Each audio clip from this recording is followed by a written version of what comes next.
Hi everyone, this is Tanya Thompson from Of-CourseOnline.com.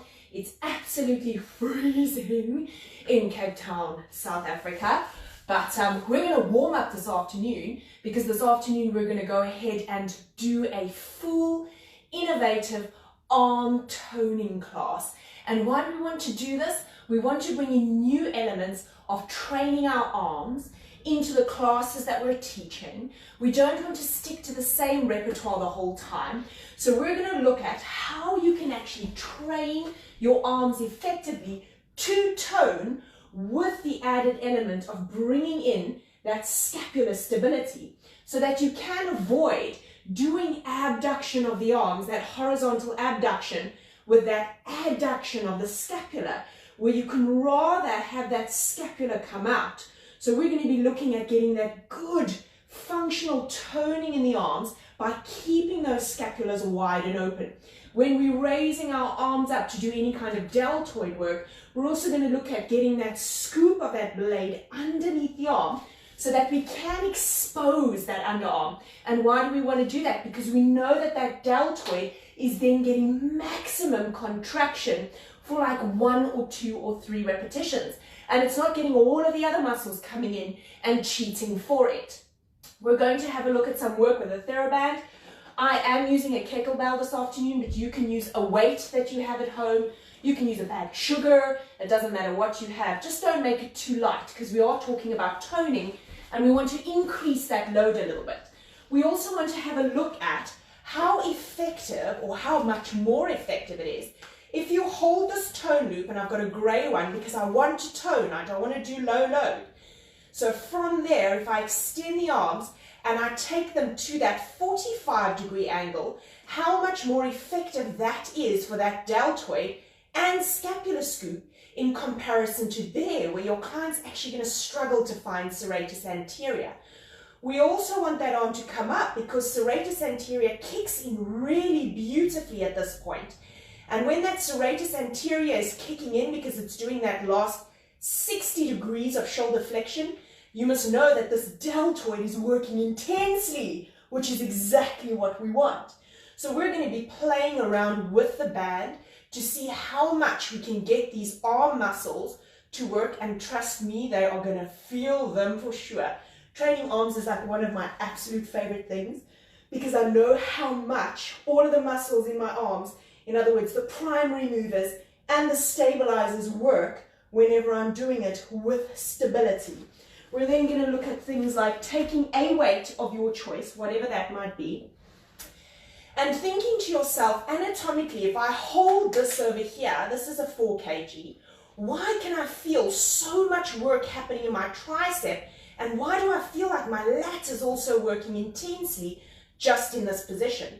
If I then go and bend that elbow, but I keep that angle of that upper arm exactly where it is, and I then extend out, keeping that angle, why is that so much more challenging than just doing it over here? Thinking about that eccentric hold and control of all my shoulder extensors, the eccentric control of all the shoulder extensors holding me there, and then getting that scapular stability, increasing the intensity in the primary mover of this exercise because we have no cheating happening.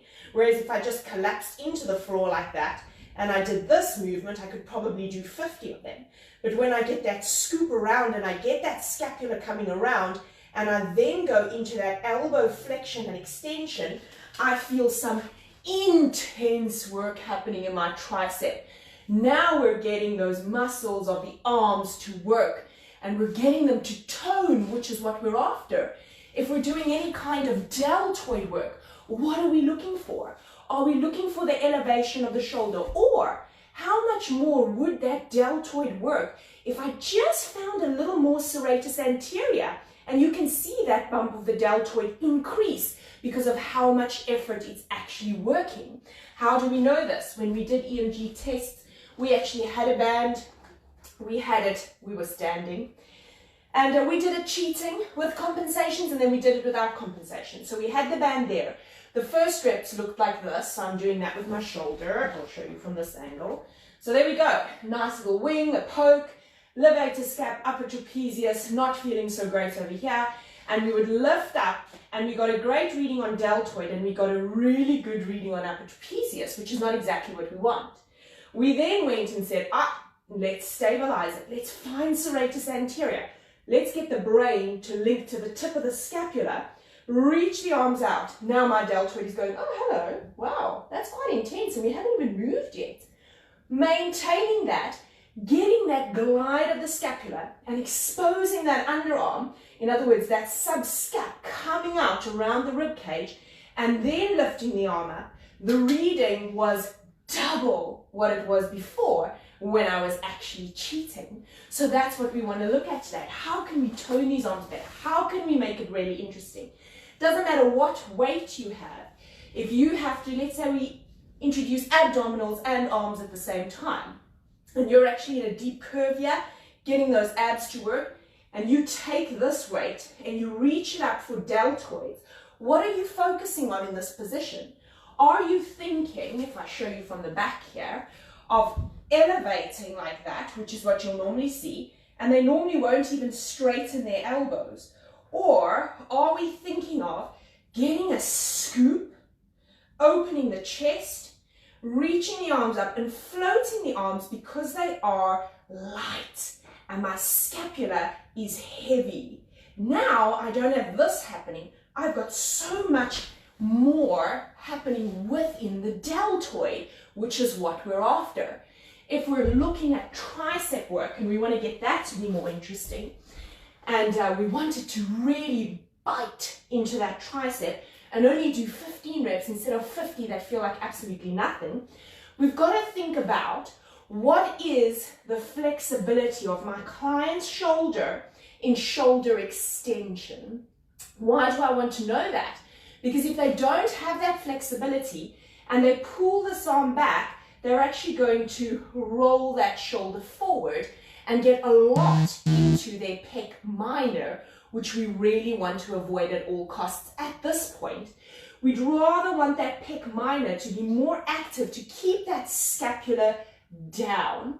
So when they don't have flexibility in the front, they roll the shoulder forward, but they think, oh, but I've got quite a bit of range. They don't actually have that range because they should have been there to start off with.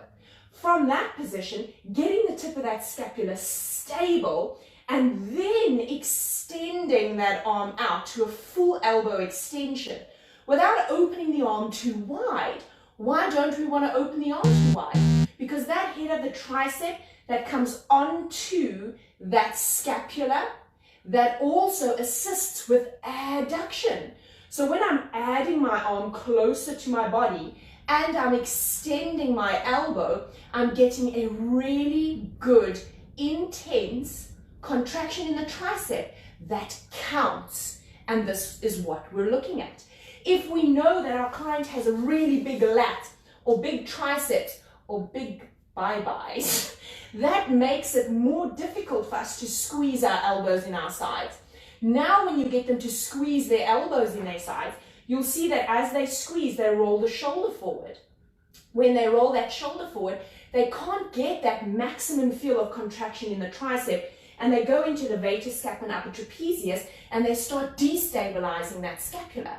So we really want them to get that roll back, arms slightly away from them, but not too far, just so that they feel like their lat and tricep, or adipose tissue and adipose tissue, are pressed up against each other, but without the shoulder actually changing its position.